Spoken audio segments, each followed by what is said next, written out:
Bienvenidos a nuestro nuevo capítulo de Los hombres en el castillo. En esta ocasión, como fue anunciado, vamos a conversar sobre Space Opera. ¿Ya? Se me olvidaba. Esto es Producciones Así.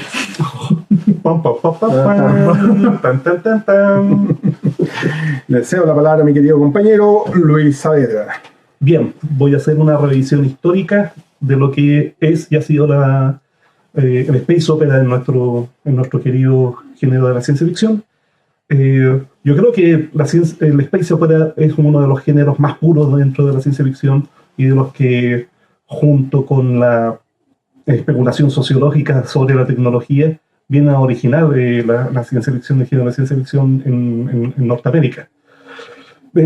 Pero partamos por el nombre, porque Space Opera parece algo súper dramático en su momento, y apareció debido a la denominación de las soap operas.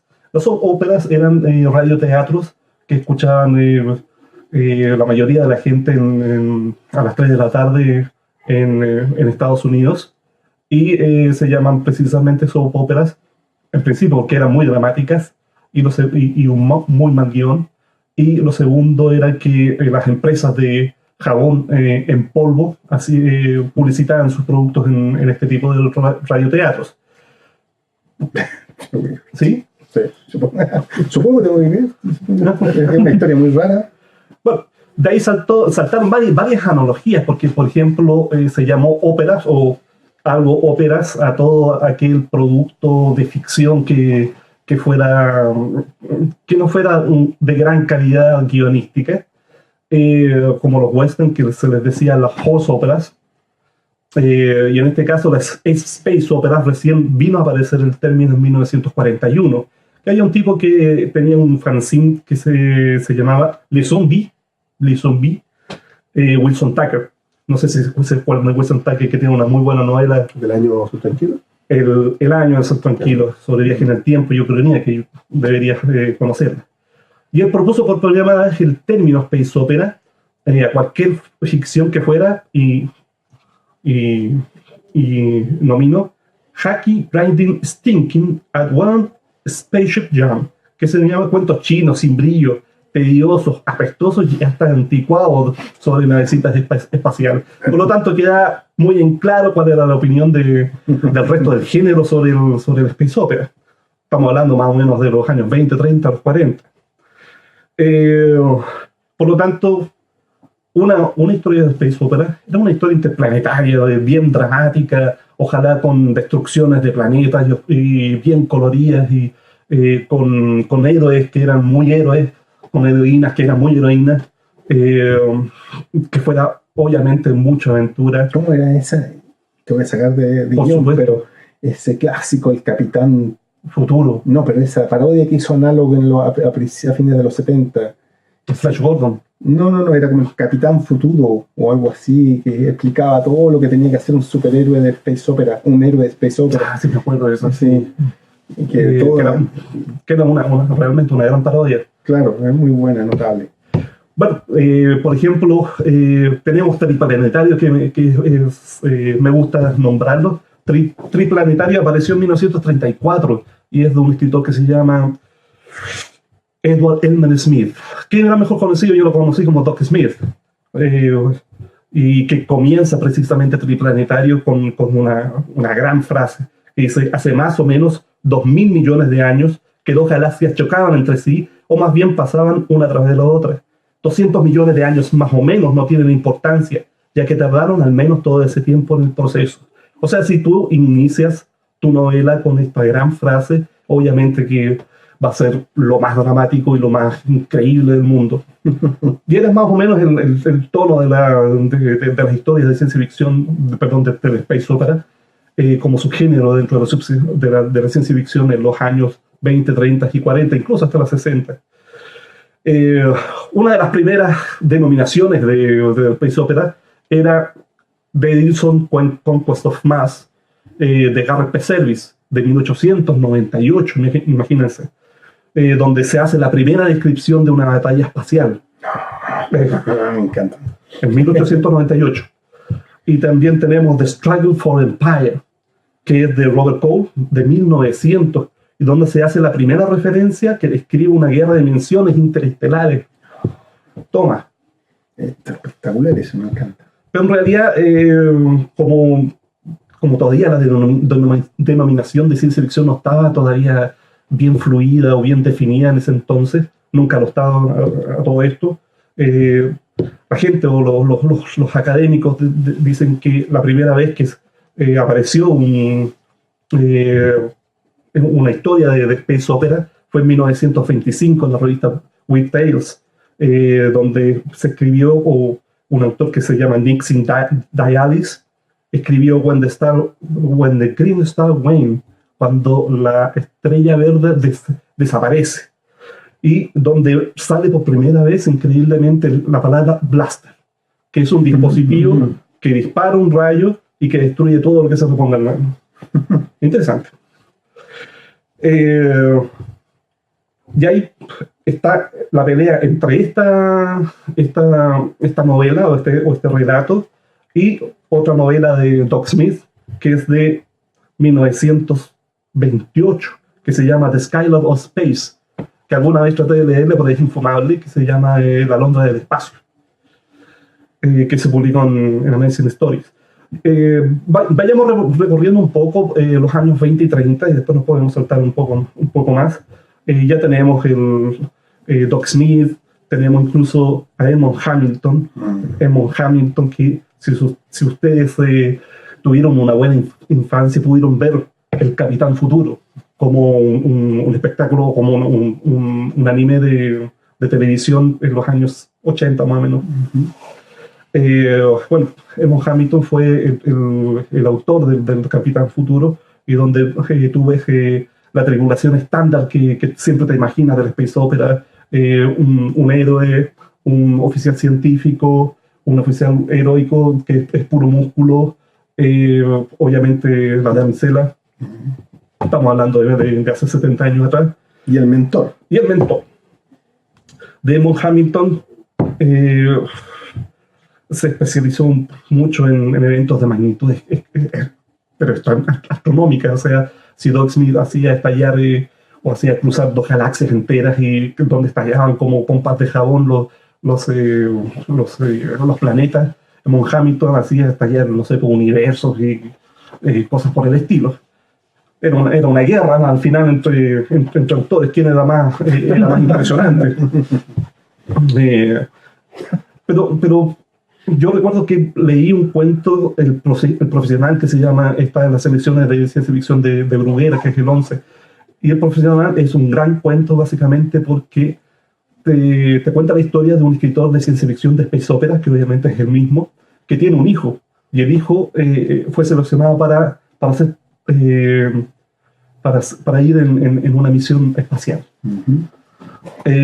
Todo el conflicto de este escritor es que él tiene mucho miedo de que su hijo vaya al espacio, a pesar de todos los años que él ha escrito sobre aventuras astronómicas y donde los héroes siempre salen con la frente en alto. Él tiene mucho miedo de que en realidad falle todo y pierda a su hijo en la realidad. Y de ahí podemos saltar a un yo nunca leí, por ejemplo, a Ray Cummings. Ray Cummings es un escritor norteamericano de space opera que fue muy popular en su tiempo, pero era más de nicho porque trabajaba con Hugo Gernsback en una revista que se llama Science and Invention. Pero tuvo una gran corrida de novelas que se llaman la saga del microcosmos, y donde sale un cuento que se recuerda mucho, que se llama The Girl in the Atom, in the Golden Atom, que es la chica del átomo dorado, donde nuestro héroe es disminuido hasta poder poblar un átomo, y en ese átomo hay toda una civilización, que es una civilización muy fantasiosa, llena de aventuras y de nuevas especies, etcétera, etcétera, etcétera. Mucha aventura. Ya entrado a 1940, 1950, ya entramos a una cierta etapa estamos en la adolescencia, aventura, héroes muy héroes, heroínas muy heroínas, y entramos a una etapa en donde ya el público creció y tienes que ofrecer un producto más refinado. En los 1940, 1950 tenemos a John Webb Campbell. John Webb Campbell vino a cambiar el panorama de la ciencia ficción, es decir, mira, chicos, ustedes tuvieron una gran época, la época de plata, que me parece que se llama esa, antes de la Edad de Oro. Pero en realidad tenemos que crecer en guiones, crecer en personajes. Ya no podemos ofrecer estos productos porque estos productos son para adolescentes, y ya las personas ya tienen 30, 40 años, las que leen ciencia ficción. Tenemos que ofrecer productos más sofisticados. Y ojo, ahí quiero hacer un alcance que Campbell siempre se preocupó de la sofisticación más bien de carácter intelectual. Hay que tener cuidado que después se le va a criticar al propio Campbell el bajo nivel de desarrollo narrativo. Sí, básicamente él se preocupaba del desarrollo tecnológico que pareciera muy lo más cercano a lo científico. Y obviamente quedan para tarea pendiente el hecho de no tener tanto estereotipo de personaje. De ahí podemos saltar con conveniencia más o menos a Jack Williamson. Jack Williamson, que tiene una gran saga que es La Legión del Espacio de 1934, que es una relectura en realidad de Los Tres Mosqueteros y Falstaff. Se pueden imaginar el nivel de aventura. Entretenido. La Legión del Espacio eran como unos Jedi, y que en realidad muchos le atachan a la Legión del Espacio ser una de las miles de influencias de Star Wars. Tú sabes que el éxito tiene muchos padres, por lo tanto todos dicen ser influencias para Star Wars o para George Lucas cuando creó Star Wars. En este caso, Jack Williamson se le dice que la Legión del Espacio fue por el hecho de que la Legión misma era una cuestión media mística, con superpoderes, que podían pasar por medio Jedi, ser parte de Star Wars. Otros ejemplos más o menos de esa instancia, y después vamos a ir con nuestro amigo, son Alfred Nelson Van Vogt, en donde escribió El viaje del Beagle espacial. No sé si quieres hablarnos un poco ahora o después. Sí. Es sumamente interesante ese libro porque de partida es una fuente de la cual viven otros productos que igual están relacionados con la space opera, como por ejemplo Star Trek. También se desprenden otros elementos actuales, como por ejemplo la saga de Alien o parte de la cosmología de Marvel también. ¿Puedes contarme un poco? Sí. El texto es una recopilación de 4 relatos que van, escritos entre 1939 y 1950. Él lo unió como un fix-up. ¿Y cuál es el nexo que existe ahí? Es el viaje de una tripulación humana dentro de una civilización de nuestra especie de corte invernal, con un sentido científico, descreído de cualquier forma de creencia o superstición. Y la idea es salir hacia afuera, explorar, y a diferencia de Star Trek, que fue un derivado, capturar, si era posible, ciertas especies para poder analizarlas e incorporarlas dentro del conocimiento humano. Entonces, sumamente interesante porque ahí se va dando una dinámica de exploración de parte del autor respecto de los siglos históricos, y eso después lo podemos analizar cuando lleguemos al punto de hablar de fundación. Pero sí es una muy interesante novela que en algún punto es un pivote o un ancla que va dando cierta noción de aspectos de construcción del space opera más contemporánea y de cosas que nosotros conocemos. Dos comentarios al respecto del Beagle espacial y de Alfred Nelson Van Vogt. El primero es que, como tú decías, es un fix-up de cuentos, y que fue una de las primeras veces en que se utilizó en la ciencia ficción norteamericana el hecho de unir varios cuentos, que estén los cuentos entrelazados por temas comunes. Y lo segundo era que Alfred Nelson Van Vogt hizo, no sé si la primera o una de las primeras antologías de ciencia ficción latinoamericana. Exacto. Sí. Y la hizo junto a Bernard Gurdon. Ahí está Hugo Correa. Y ahí está Hugo Correa metido, está Angélica Borodiche. No me acuerdo cómo se llama este chico que es cubano, donde van los rodaballos. Pero fue de las primeras. Fue en 1976, si no me equivoco. Otro autor interesante, que obviamente siempre creo que Fundación y Space Opera son casi sinónimos. Obviamente que Fundación está de Isaac Asimov, esto es de 1942-1950, que pasó 8 años escribiéndola y que apareció en Astounding. Estaba bien dirigida por George Campbell. John Campbell. Perdón, John Wood Campbell. George Campbell, le estoy cambiando nombres a las personas. No sé si ustedes han leído Fundación en mis tiempos. La leí hasta 3 veces, por lo menos la última que me maravilló. ¿Segunda fundación? Segunda fundación. Obviamente que son Fundación, Imperio y Segunda Fundación. Eso es. ¿Qué me puede decir de ellos? Yo puedo decirles de mis recuerdos de niño, de mis instancias en donde yo estaba en un verano caluroso de 1984-1986 leyendo estas maravillosas cosas. Yo creo que Fundación es Space Opera, pero es un nuevo estilo de Space Opera que se escapa fuertemente del paradigma previo. Claramente no es una Space Opera donde el héroe va con un blaster matando alienígenas y con unas chicas que hay que rescatar. No es eso, es otra cosa. Hay batalla espacial, un par por ahí. Creo que una cuando si no mal recuerdo, del Riose se enfrenta en alguna batalla, y en Segunda Fundación también creo que hay una descripción de una batalla. Hay muy poco disparo de rayos láser y cosas por el estilo, pero claramente hay un contexto que nos habla de mucha guerra.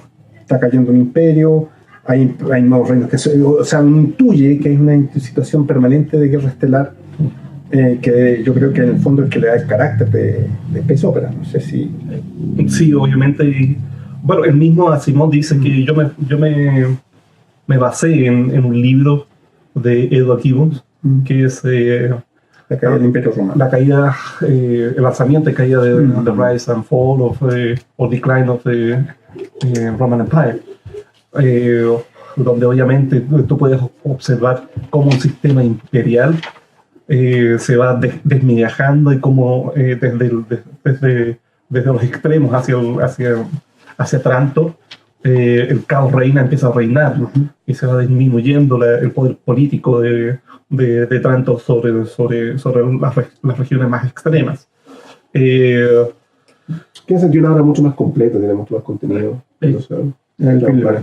Mira, yo lo que encuentro acá es que una de las cosas en las cuales Asimov se inspiró para todo esto también, aparte de eso, obviamente tiene que ser la teoría de Arnold Joseph Toynbee, que tiene que ver con la historia cíclica del desarrollo de las civilizaciones. Y en ese aspecto yo encontré un paralelismo súper interesante con el viaje del Beagle espacial, porque en ambos se llega a un punto en el cual la civilización está al borde del abismo, basado en un circuito que está relacionado por la alta burocracia para todas las cosas y la ausencia de la democracia. Ya, por ejemplo, en el caso de Asimov, ese es el foco de conflicto que impulsa a que la psicohistoria sea como una solución hacia ese problema.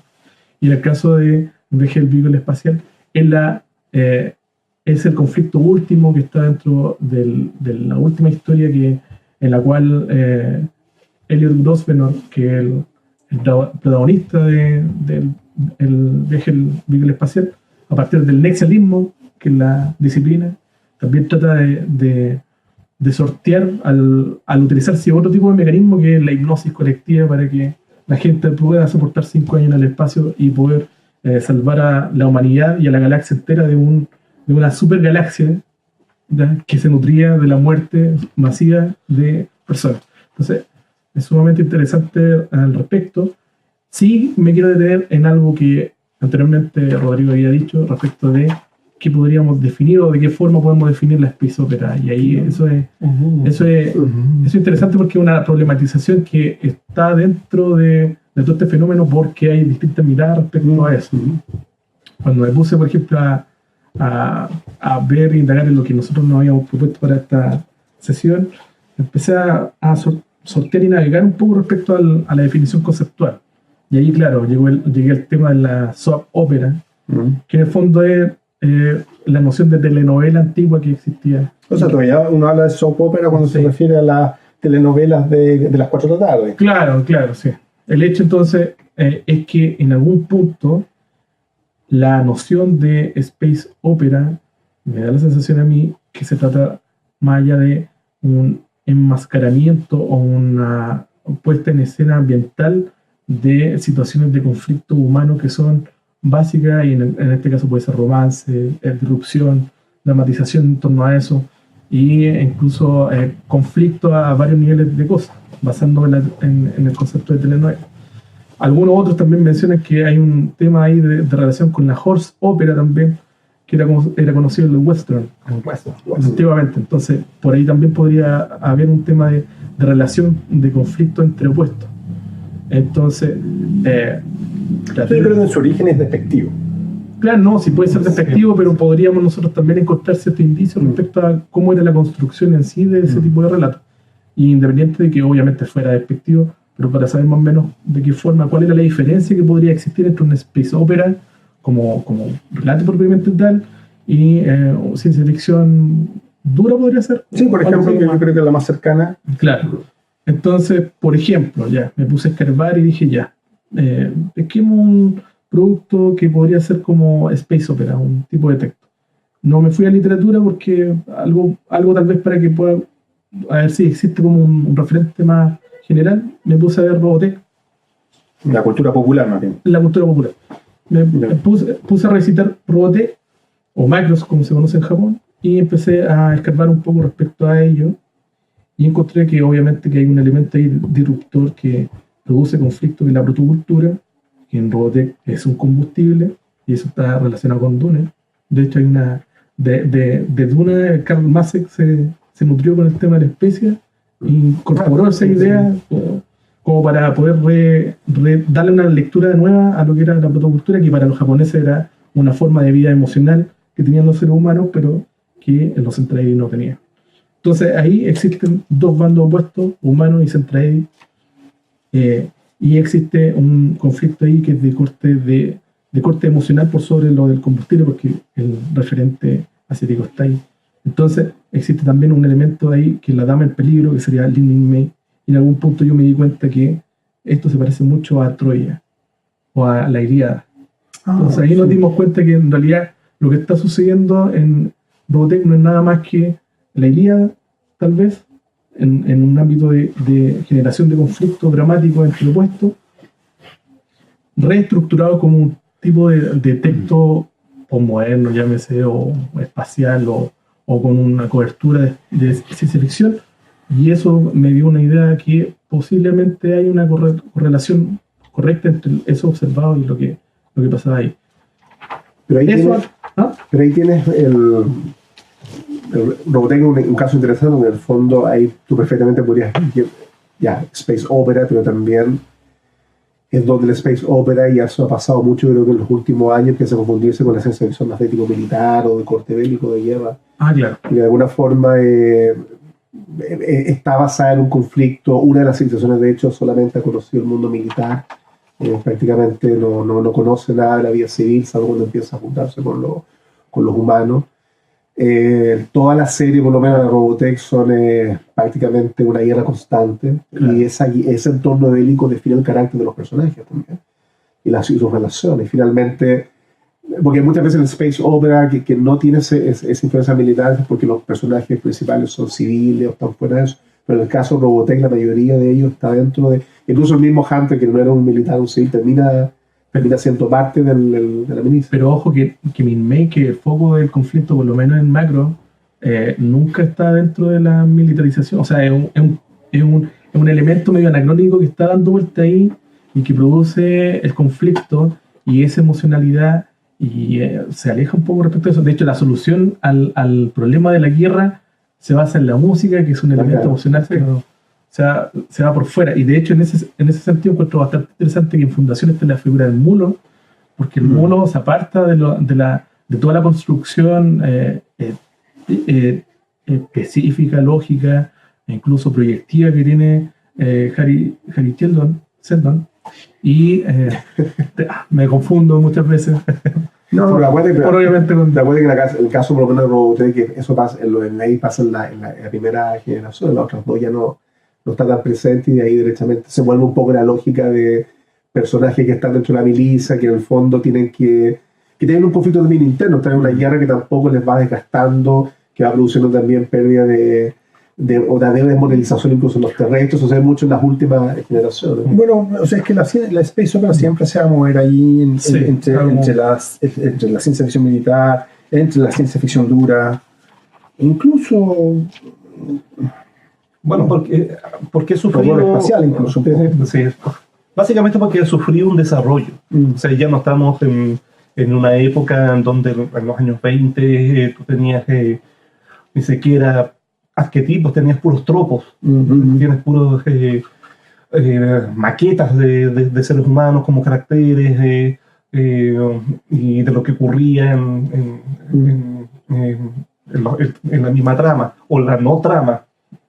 Bueno, pues vamos a seguir avanzando en el tiempo y vamos a llegar a los años 80. Y los años 80, durante los 70, para la ciencia ficción fue deprimente.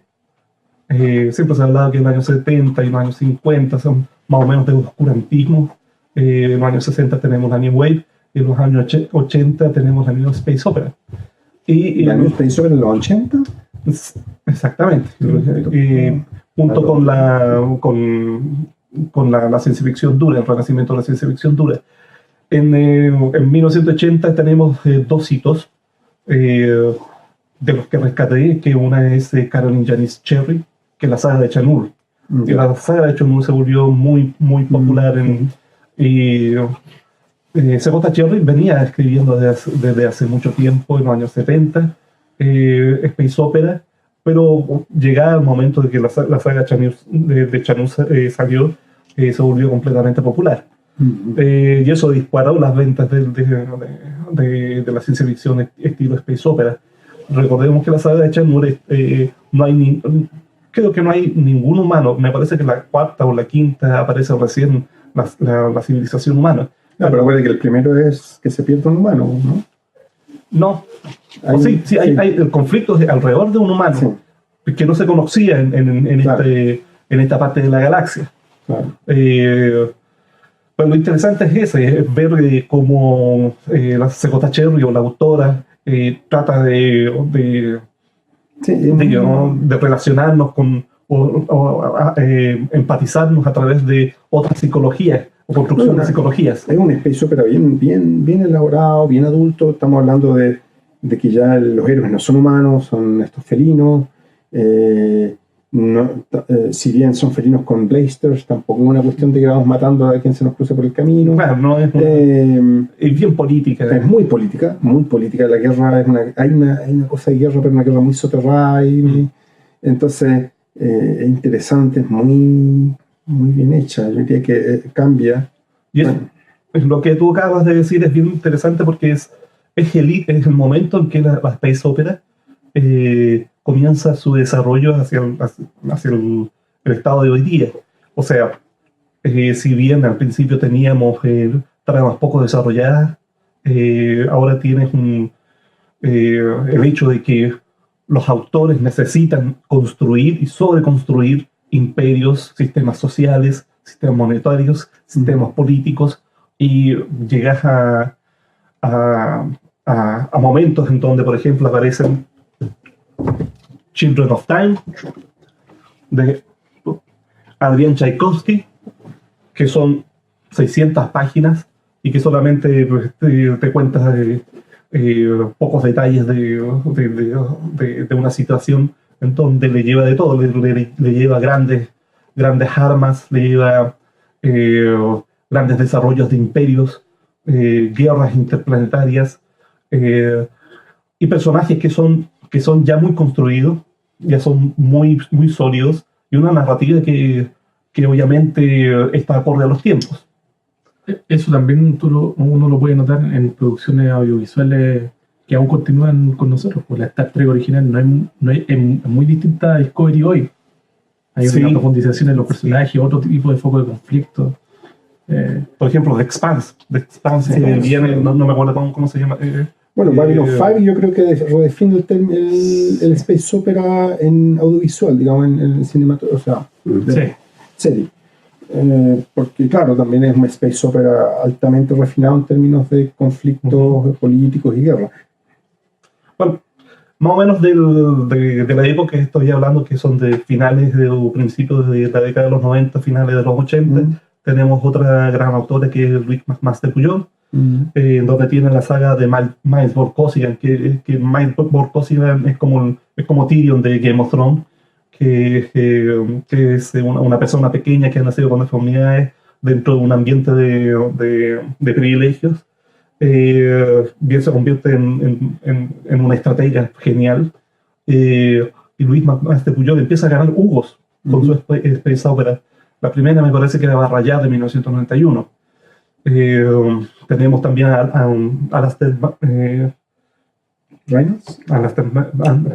Ian Banks. Ian Banks. Que después voy a hablar un poco de Ian Banks con el fenómeno de la cultura. Una de las cosas que introduce Ian Banks, que me parece novedoso, aunque ya existían productos al respecto, es un poco la visión humorística, un poco introduciendo una especie de sátira respecto de los elementos del space opera en sí. Ya lo había hecho Harry Harrison con Bill el Galáctico. Bill el Galáctico me parece que es de 1964.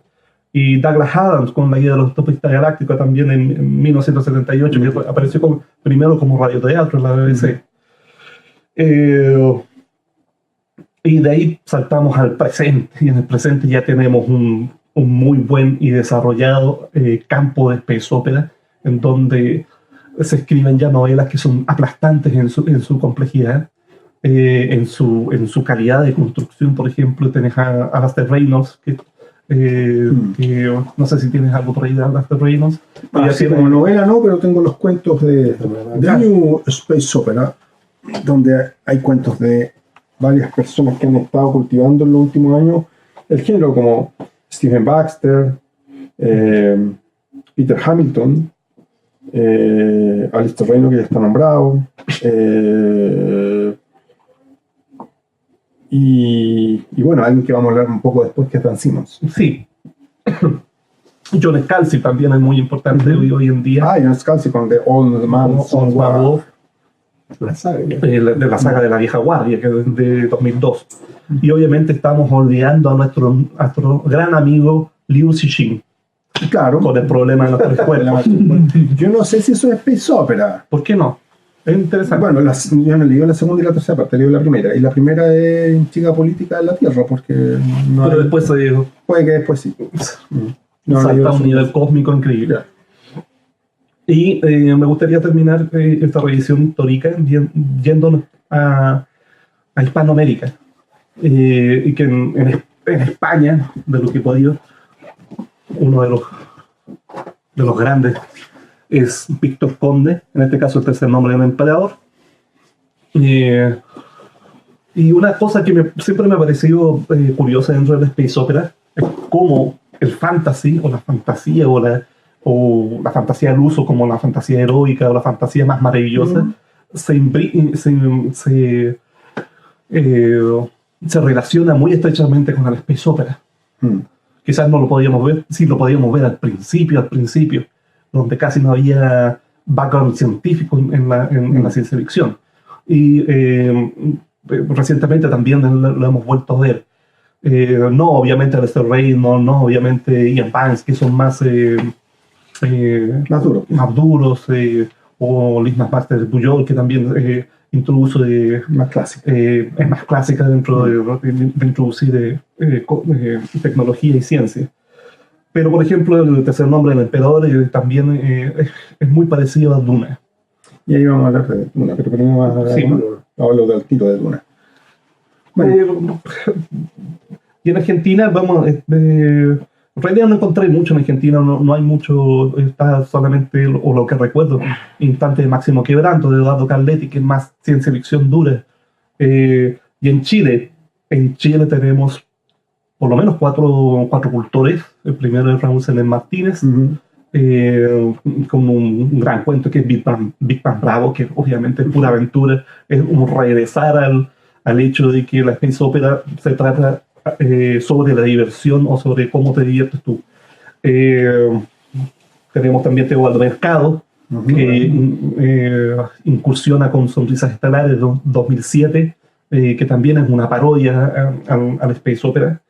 Y tenemos Michel Dev y Armando Rosolo estos días. Michel Dev con la saga de Orbe, la trilogía de Orbe de 2007, y la trilogía 2128, donde está Tarsis, iniciando en 2014. Se me olvida a mí el nombre del autor, pero sé que hay una biología en Amazon, que es chilena también, de space opera, que Cuayos, que de civilizaciones, encuentro entre civilizaciones en combate. No la tenía en mi... Se me olvida el nombre. Y aquí podríamos pasar a revisar ciertos hitos. Bueno, ya hablamos de fundación, no sé si hay algo más que agregar sobre fundación. Antes que parte de fundación, te voy a hacer una pregunta, porque mencionaste que en los últimos años ha habido como no sé si una explosión, pero una gran cantidad de obras que en el fondo apuestan a la space opera, nuevos autores o obras que se están peleando bastante, que por ejemplo está se nos quedó bajo una auxiliar. Justicia auxiliar, claramente. Justicia auxiliar, Ancillary Justice de Alecki. ¿Hay una razón para eso o será porque de alguna manera lo que habíamos tocado en el programa el programa pasado sobre el hecho de que escribir quizás sobre space opera hoy día es una forma mucho más válida de acercarse a escenarios de ciencia ficción, que estar escribiendo de repente sobre escenarios más urbanos u otros donde el futuro, como ya está más presente, es mucho más difícil crear escenarios más provocativos. En cambio, si te vas al espacio, que no es donde el futuro ha llegado tan rápido, todavía no lo hemos expandido demasiado, es mucho más fácil crear un escenario de ese tipo. Hacerlo más atractivo. No sé si tan fácil, porque básicamente hoy día el mismo mercado te dice, para escribir space opera tienes que hacer todo este trabajo de hacer reinvención de mundos, de sociedades, bla, bla, bla. No sé si sea tan fácil de escribir space opera hoy día, pero sí lo que tengo claro que es finalizar los años 80, y también con la resaca del cyberpunk, el público esperaba, o los autores esperaban recuperar un poco el sentido de la maravilla, que muchos decían que se había perdido con la sofisticación de la ciencia ficción. Ahora, en todo caso, el Sherry, como tú lo mencionas, surge en medio del cyberpunk, ¿ya? Yo creo que lo que pasa es que el 70% de los escritores de ciencia ficción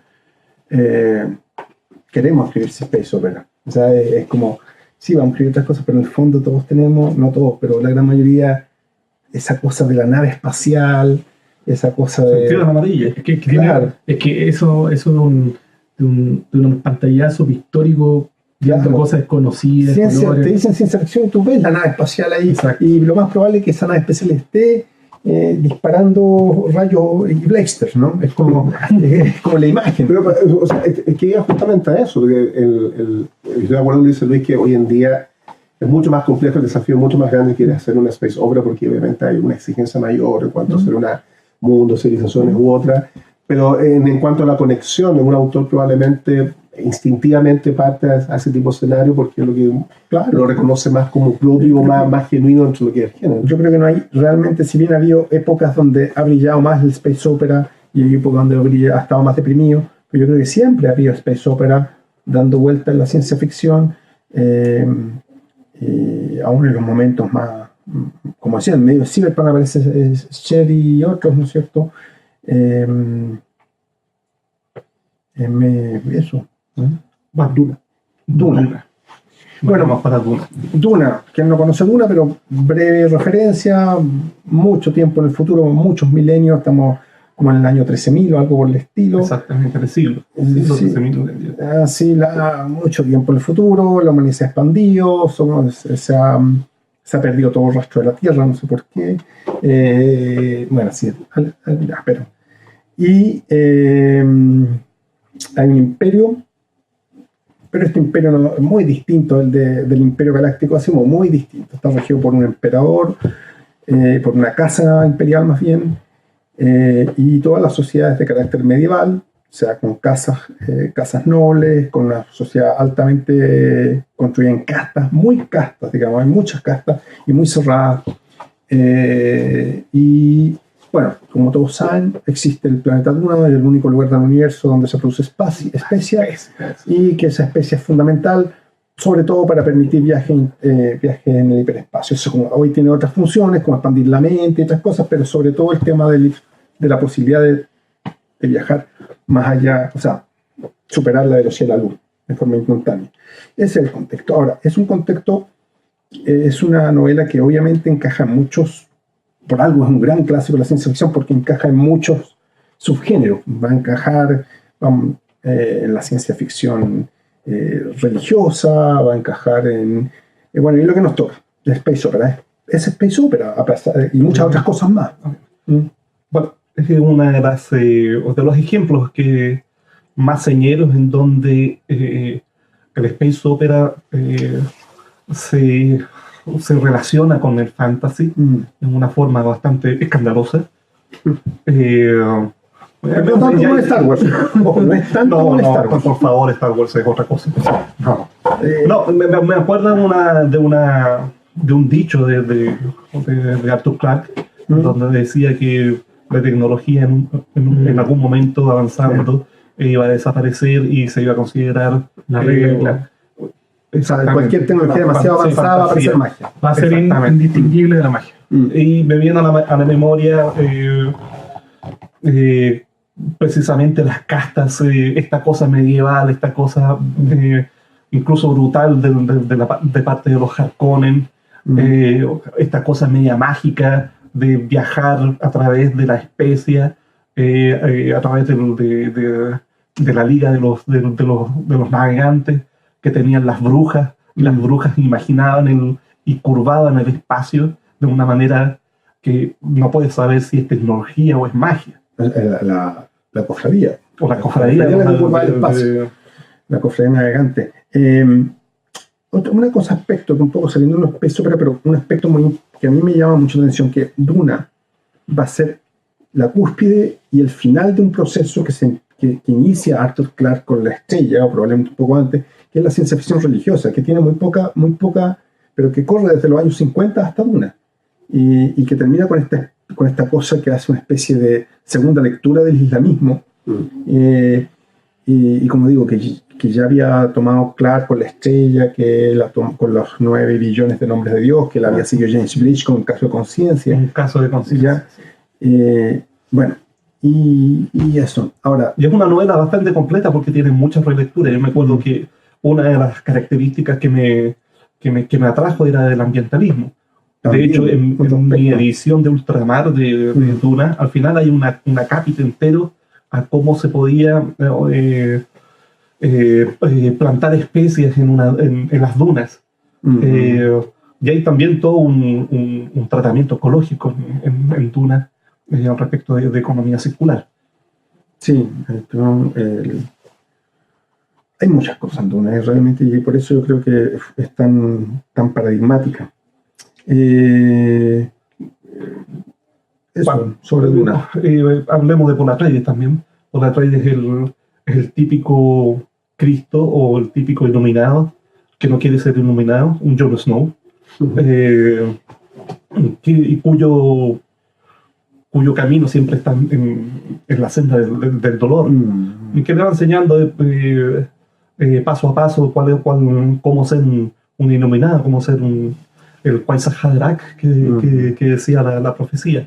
Y obviamente estas profecías están respaldadas por todas, por una organización religiosa que había detrás, para no hablar tantos detalles de la novela, que finalmente termina en la culminación o hace realidad la profecía. Dice como la mezcla un poco con lo que es el clásico viaje del héroe. Y ahí está la conexión también con Star Wars. También. O sea, un iluminado, o sea, el mundo necesita de alguien que genere ese cambio. Pero quizás también otra de las claves interesantes de Duna es que el bien, entre comillas, representado por Muad'Dib, tiene como ejecución una masacre a nivel interplanetario, y eso escapa también de la lógica del bien, digamos, porque todos entendemos que la yihad que él está promoviendo, y lo dice explícitamente, va a terminar en una masacre galáctica, digamos. Sí, una cruzada, es realmente una cruzada. Al final caen todos los infieles. Claro. Todos los infieles tienen que morir para obviamente purgar y hacer que la religión prístina y primigenia y verdadera pueda triunfar sobre el universo. Y qué interesante, que si no cuesta mucho darse cuenta que el Muad'Dib está representando al Islam y lo que está siendo atacado es una analogía del cristianismo. Ahora, leer esa forma de día como bien. Ahora, Duna ha tenido muchas personificaciones en televisión y viene otra. Y viene otra. Yo no he visto la serie de televisión, pero vi obviamente la película, la de David Lynch, la normal, no he visto la de 4 horas o 5 horas que dicen que anda por ahí. Pero realmente a mí me gusta, pero muchas personas no les gusta. Incluía a Alejandro Jodorowsky, que alguna vez quiso hacer Duna en su forma. Y de ahí nació ¿cuál es la crítica ahí? Porque no les gusta. O sea, yo creo, a mí es insuficiente. No, yo no sé, yo tengo una cosa muy extraña con la de Lynch. Me gusta, pero me da, encuentro la parte gore de la película, la encuentro absolutamente sobrante. ¿Cuál es la parte gore? Cuando le saca el tapón, salta sangre por todos lados, cuando anda aplastando un gatito y todas esas cuestiones que yo encuentro, ¿para qué? Pero esa es la licencia del director. Toda traslación de un texto narrativo no es un no sí, sí sé, pero es precisamente esa traducción la que no me gusta. Pero las partes de los gusanos, épica. Tiene mucha mística. Sí, me tiene increíble. Además que todo... los efectos especiales, en ese momento no teníamos efectos especiales digitales, eran todos análogos, pero le da un cierto encanto. En cambio me gustó mucho más, siendo más pobre, la versión que tú no viste, que la de la serie británica. ¿La primera o la segunda? Hay una primera que es mala, la segunda. La del 2000. Esa es la segunda, porque la última que he visto la encontré mucho más profundizada el aspecto político. Quizás las actuaciones no son tan buenas, pero la parte argumental la encuentro mucho más sólida. Y consigo algo muy raro. A mí me cargaron el profeta de Duna, me cargó. Y sin embargo, cuando la vi, me encantó. Dije, aquí está muy bonito, aquí está espectacular. La tengo pendiente esa que uno de los actores, Charles Xavier, ¿cierto? Charles Xavier. No me acuerdo. Charles Xavier, de hecho, el actor, que en este momento no me acuerdo, sí, actúa en la película de Dune, de David Lynch. Gurney Halleck. Exacto, Gurney Halleck. Pero estamos hablando de James Patch. Sí, no sé cuál es la... No, es que una de las versiones más nuevas trae uno de los actores, el Charles Xavier nuevo. El nuevo. El nuevo. No, sí, la de David Lynch. La de David Lynch está Sting. Sí, Sting. Bueno, de esa versión de David Lynch, bueno, a mí me... Perdonar a los auditores, nosotros somos más expertos en literatura que en cine, pero ya. Pero a mí me parece fascinante la edición de arte de esa película. Y tiene escenas increíbles como cuando la bruja de la cofradía de navegantes va a visitar al emperador. Es una escena increíble. Money Machine, Phoenix. Falta ver, tal vez, revisitar el documental de Jodorowsky al respecto, ¿no? Sí. Pero fue realmente una quijotada de Jodorowsky, intentar hacer Duna con todo. Con Dalí. Con Dalí metido y haciendo popó. Realmente una Quijota, no sé si en algún minuto habrá pensado que realmente la iba a construir tal como la había imaginado Jodorowsky. Supuestamente Lincoln y Metabarones se desprende de eso. Exactamente. Bueno, veamos otro space opera clásico que nos falta, que es Hyperion. Hyperion. Ya años 90, principios de los 90, está decayendo Cyberpunk. Shelley había ya presentado Shanur y surge Dan Simmons, que no es tanto del género de la ciencia ficción. Él ha pololeado ha estado tocando otros géneros, terror y otros, pero sale con esta novelaza que se gana el Hugo, se gana el Nebula, se gana todos los premios. Tiene 4 continuaciones, ¿no es cierto? Más un cuento por ahí. Y Hyperion, para el que no lo ha leído, totalmente recomendable. Es una novela quizás tan extraña como Duna. Primero, en su estructura. Es una estructura muy particular. Son 4 libros, la saga, pero el primer libro son 6 cuentos, construidos de manera de mosaico, de tal manera que uno va leyendo y a medida que va leyendo cada cuento va construyendo o va armando el universo, hasta que finalmente en el último cuento todo se encaja, ¿ya? El segundo libro es una vorágine a ultra velocidad de miles de cosas que van pasando en línea. El tercer libro es no sé cómo llamarla, es como una cosa muy lenta, donde no pasa nada, y tú crees que no está pasando nada, pero va lento. Y el cuarto capítulo, que es la ascensión de Endymion, yo debo decir que en mi vida solamente hay 2 libros que yo he tomado, he empezado a leer, y cuando he llegado a un momento crítico lo he tirado lejos, porque ¿cómo me haces esto? ¿Cómo me haces esto? Uno fue la 8ª temporada de Juego de Tronos. Claro, no, fue la primera, cuando mataban a Ed Stark, tiré el libro lejos, no lo leí, y no me tomé la serie, está como en 8, o sea, yo leí el Juego de Tronos en el año 2000, leí esa cuestión, dije, no quiero seguir esto, ¿cómo matan a Ed Stark? No, y no leí más como en 6 años. Y me pasó lo mismo con La Ascensión de Endymion, así que usted comprenderá que es una de mis novelas favoritas. O sea, haberla tirado significa que realmente me dejó... Pero entonces no la leíste. La leí, pues, la terminé, obviamente, porque ya había leído 4 libros, tenía que terminar la saga.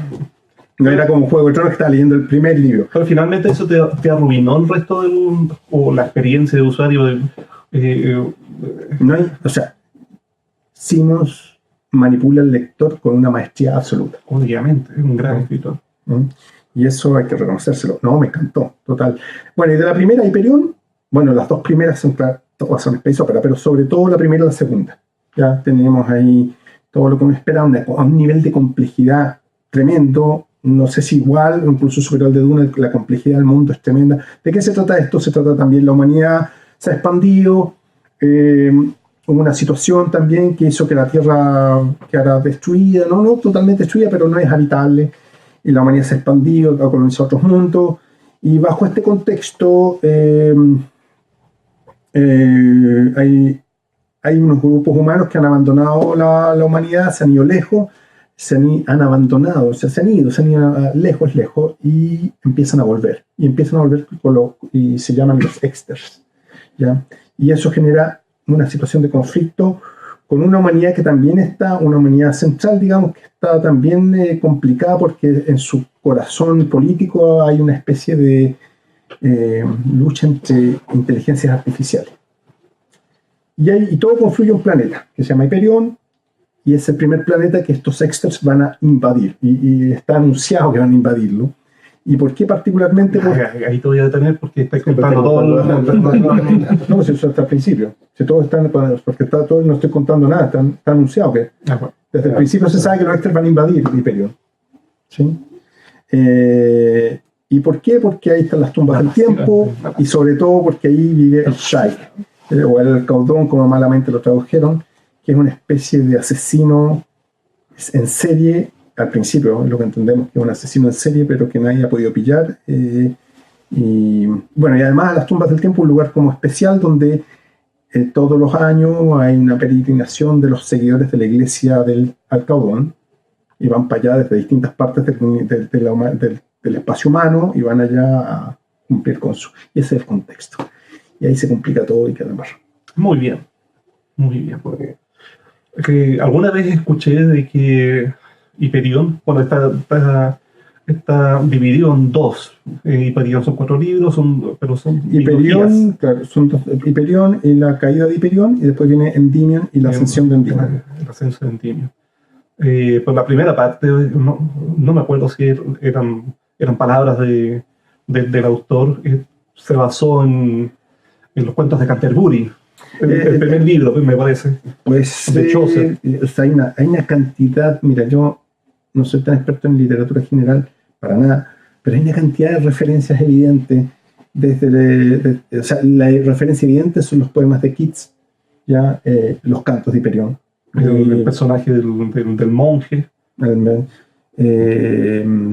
Así que... Y la estructura, porque son varias diversas voces y cada voz cuenta su propia verdad, su propia historia. Y en el segundo libro, creo que es cuando saca a Keats de los muertos, ¿o no? Ahí ya la leí hace muchos años. Bueno.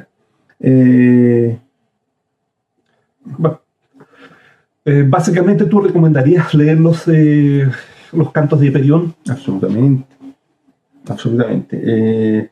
Yo creo que como historia es espectacular y como experiencia estilística también. Perfecto. O sea, se nota la pasión de Rodrigo por el libro, así que... Sí. O sea, a leerlo. Sí. Siguiente, creo que le toca... A ver, vamos a hablar un poquito brevemente de la cultura. De la cultura de Iain Banks. Yo, en realidad, es una pequeña recomendación, porque a mí me encanta el universo de la cultura de Banks. Y también ¿cómo decirlo? Los recursos estilísticos que utilizaba Iain Banks. Iain Banks es un escritor británico, empezó en los años 80 a ascender en la ciencia ficción británica de la mano de la cultura. Y la cultura son como 9 o 8 razas y que se entroncan con grandes inteligencias artificiales que al final toman la decisión por todas estas civilizaciones. Y muchas otras civilizaciones que no son parte de la cultura, pero que pueden optar a ser parte. Y es es un juego galáctico al final, y de mucha política y de muchos personajes que tienen que tomar decisiones difíciles respecto de estar dentro o fuera de la cultura. Voy a recomendar este libro, que es Última Generación, que es parte de la cultura, pero es un libro de cuentos. Que lo importante de este libro es que al final tiene un acápite, que es un largo ensayo que hace Banks de cómo construyó la cultura. Y es un ensayo que para mí me pareció muy preclaro y muy ceñido en cómo construyes mundos y cómo construyes civilizaciones enteras y cómo le das una cierta homogeneidad para utilizarlo dentro de tus libros. Como cuentista no me gusta mucho como cuentista, pero de hecho los cuentos sobre la cultura son los mejores en este libro. Uh-huh. Y Iain Banks es como un autor bisagra estábamos hablando del boom de los 80 de la space opera, entre la antigua, la vieja marcha, la vieja guardia, la vieja guardia de John Scalzi, la vieja generación y la nueva. Por lo tanto la pueden leer tantos viejotes como nosotros, como chicos y chicas que se quieren... usted. Como yo, ya, dejemos como yo. Como alguien que quiere emprender un recorrido dentro del Space Opera. Existen mucho mejores mundos. A mí me gusta, por ejemplo, el Astral Reynolds y Espacio Revelación. Pero eso es porque la sofisticación, no es lo mismo comparar la cultura de 1980 con la referencia de 1980, con lo que se sabía en cuanto a a teorías cuánticas o la teoría cuántica o los avances de la ciencia en ese momento, con el espacio de revelación, que el espacio de revelación es desde 2004, me parece, 1900, a finales de los 90, que está construido en base a muchos otros avances tecnológicos. Sin embargo, recomiendo Ian Banks. Yo voy a recomendar Galaxias, Galaxias como granos de arena de Brian Andrews. También es de estructura de civilización cíclica del Imperio Humano, auge y caída. Muy bueno. Pablo Castro no va a recomendar nada porque está viendo cómo salió Barcelona, que perdió. Tú ibas a mencionar la Starfighter. Bueno. A todo esto, de Scalzi, digamos, ¿usted lo considera más Space Opera o ciencia ficción militar? Militar. Yo creo, por lo menos, yo leí lo que leí es casi el hombre. Un coche militar, claramente. Ahora, por supuesto, son todos subgéneros muy, muy solapados. ¿Juego de Ender Space Opera? Qué difícil. Ahí ya es militar. No te vamos a Para el programa. Tienes razón, ahí estamos como súper en la bisagra, las dos cosas o ninguna, no sé. Porque también alguna vez hablé de la continuación Starship Troopers. Ustedes me dijeron, no, militar. Hablando de lo nacional, la segunda enciclopedia de Tlón de Sergio Meyer tiene algo también de Space Opera por toda la trama de Horlas, pero encuentro yo que está como media. Algo pasa con el texto que. Como que claro, falta algo ahí que. Last of Us, bueno, el enlace. Bueno. Tenía toda una sección de recuperación histórica hablando sobre series de ciencia ficción, pero podemos hablar y terminar con eso con una película que es The Last Starfighter, que Pablo Castro la vio un clásico de clásicos de los 80, que después en Skline hizo basada en la película. ¿Por qué Pablo Castro te roba el corazón de Last Starfighter? ¿Pues fue con su primera polola o algo así? No, yo creo, no lo he visto muchas veces en realidad, pero el concepto lo encontré genial la primera vez que vi la película. Es que es muy divertido eso de hacer la relación entre un universo, o sea, un escenario galáctico, en este caso la frontera y todo, y colocarlo dentro de un videojuego. Sí. Porque eso en el fondo ven los videojuegos de esa época y por muchos otros se construían también escenarios en el espacio, que eran todo un guión, bueno, los más sofisticados. Recuerdo algunos juegos que jugué en los 80 tenían todo un relato, todo un guión, imperios galácticos y otros. Y claro, tú en tu nave tenías que destruirlos. Entonces, hacer esa relación de ustedes conocen, digamos, la trama, que un tipo que juega los videojuegos, y el juego es creado por está hecho justamente para testear quiénes son los mejores como jugadores y llevarlos a una zona de combate muy lejos de la Tierra. Es muy de los 80, por supuesto, y por eso, digamos, influenció también bastante a Skline con Armada, que está es muy similar. Armada es una mezcla como de Last Starfighter con el juego de Ender, de hecho, tienen como la misma fuente. Y hablando de películas de ese estilo, Galaxy Quest. Galaxy Quest, exactamente, que es una parodia de Star Trek. Pero, y también tenemos The Orville, que es una parodia de Galaxy Quest. Bueno, chicos, creo que estamos. El último horizonte de la noche. El último horizonte de la noche. Una space opera, pero. Bueno, gracias por mencionarlo. Todo muy lomo. ¿Qué nos puede marcado? ¿Qué nos puede? Pásame el marcador que está en Ancillary Justice. El capítulo de hoy auspiciado por el último horizonte de la noche. noche. Horizonte de la noche. No, para preguntar tiempo. El último horizonte de la noche. Escrito por un joven. ¿Dónde se puede encontrar? Una joven promesa de la literatura nacional. Sí, joven promesa. Pero cuenta un poco. Amazon, ¿de qué se trata? Gracias por el espacio. Mucho me siento. Nada, es un universo donde la humanidad se ha expandido levemente en el espacio circundante, no más allá de 50 años luz. Hemos entrado entramos en contacto con otras especies a través de unos portales que llamamos Así que nos contactamos con ellos a través de estos portales. Llevamos más o menos 50 años en contacto con ellos y hasta el momento todo iba bien, hasta que por un típico, ¿no es cierto?, una situación de conflicto, no es ningún malentendido, sino que realmente hay una situación de conflicto con una de ellas y nos enzarzamos en una guerra y perdemos. Y perdemos, porque quedamos reducidos a unas pocas colonias humanas esparcidas por este espacio humano, un poco desconectadas y bueno, vemos el surgimiento de algunos movimientos que tratan de tomar el control de la humanidad dentro de un marco de conflicto entre especies mucho más poderosas que las que quedamos metidos ahí entre medio. Es un poco la historia.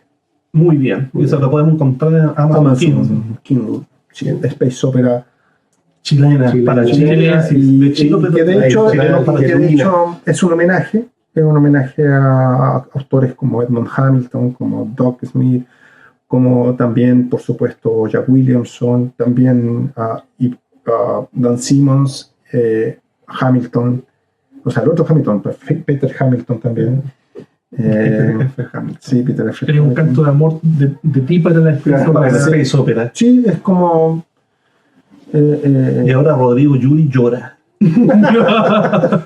¿Quién fue que lloró hace poco? Teresa May. Pero había escrito antes un cuento con elementos de la novela o una cosa que empezaste así.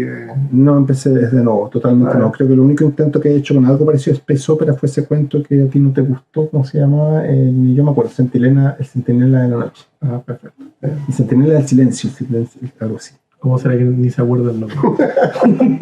Ahí tomé algunas ideas, pero básicamente mucho juego con los últimos conocimientos que tenemos sobre, o los últimos avances que han habido en conocimiento de energía oscura, multiversos y ese tipo. ¿Y va a seguir la tendencia actual de sacar después una saga, una segunda, tercera? No es una saga, eso es...